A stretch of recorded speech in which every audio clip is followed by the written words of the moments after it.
The trimmer head spring applies tension between the cap and the spool. It keeps the spool from feeding out more line until the cap is bumped against the ground. A weak, broken, or missing spring will cause line to feed uncontrolled or randomly. Damage to the spool or the spool housing can cause similar problems, so it is important to carefully inspect all parts of the trimmer head when diagnosing a problem. Replacing the spring is a repair that you can do yourself, and I'm going to show you how. Hi, I'm Mark Socha. Do-it-yourself repairs like these are easier than you might think.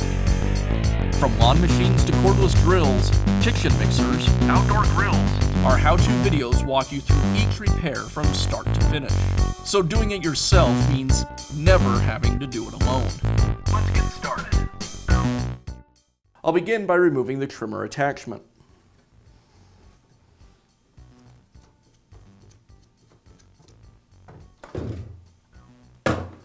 Now I'll remove the bump cap.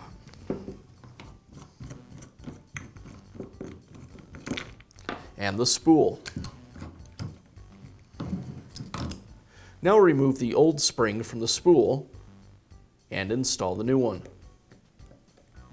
Now I can reinstall the spool. I thread the trimmer line through the eyelets.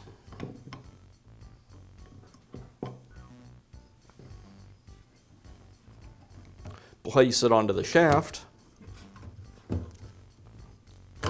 Pull the line to pull it out of the holders, and then replace the bump knob.